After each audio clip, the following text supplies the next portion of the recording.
Whenever I talk about kings with my students or any prospective students whom I have asked about kings, there is a term like Oxbridge pathway that we Hmm. always mention. So we are very like overwhelmed with this, and our students often get overwhelmed. So could you please give us a little more idea about how this works and what it is actually?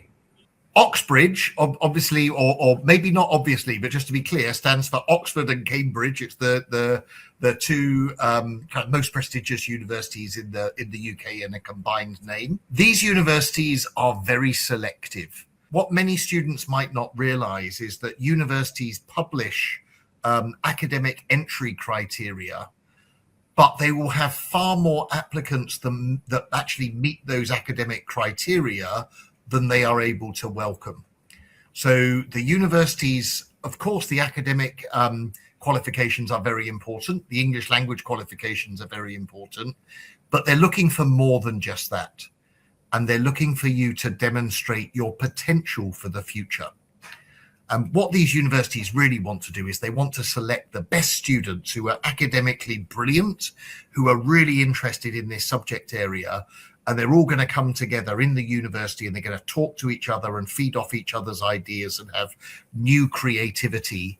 And then they'll graduate and they'll go on to be leaders in their field, and they'll make the university look fantastic. Yeah. So one of the things that we need to remember whenever you're applying, actually, it's the same when you're applying for a job as well, that it's not just about what you're going to take from the university or take from the job, but actually what are you going to bring to that proposition. So within the Oxbridge program, the core academic, so the first point that I mentioned, the core academic element is based on A levels. So A levels being the national qualification in the UK, that gives you a benchmark.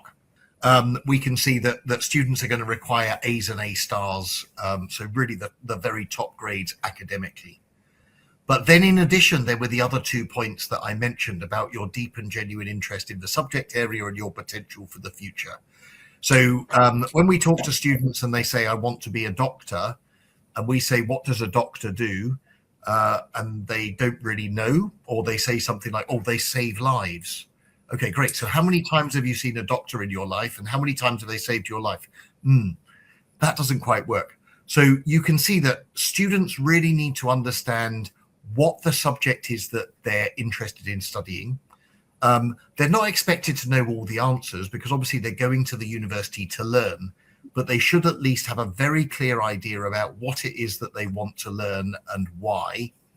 And also to be thinking about what are the kind of things outside of academic study which are relevant for this subject area. So, for example, if you're a lawyer, then what skills do you need to have? And people will think about communication skills. Yes, that's true. But also analytical thinking skills. You know, lawyers deal with lots and lots and lots of information, and they need to boil right down to the kind of relevant facts and then to be able to communicate effectively. So how are you going to demonstrate that you have those skills? So within the Oxbridge program, the core is the A-level studies, but in addition, then we'll have super curricular activities.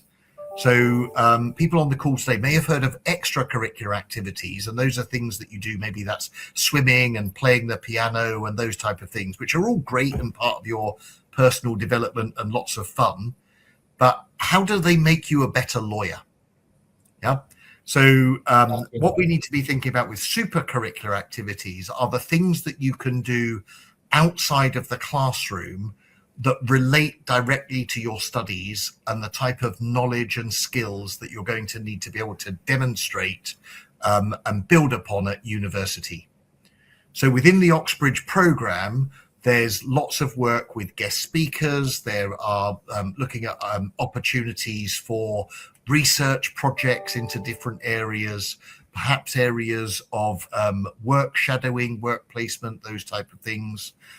joining lectures that are given by famous people in universities, famous professionals, and really thinking about how all of that pulls together into a one-page personal statement in which you can demonstrate why you're going to add loads of value to the university and make the professor think, wow, I've seen this student, of course they've got the top grades, but I really want to talk to them. So normally at Oxbridge, there will be an interview, which happens, and for different courses that may operate in different ways. So we need to prepare students for interview. There may be additional aptitude tests.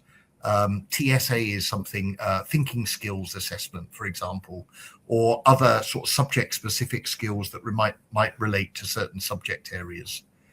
So the A-levels, in some ways, is actually the easy bit, and the bit that's going to make you stand out from the crowd and not just copy everybody else is this extra program of study and personal development that sits alongside that. And then with your application, you will submit your application with your personal statement with a reference from us. In your personal statement, obviously, as I said, you want to make the admissions tutor think, wow, this is a great person.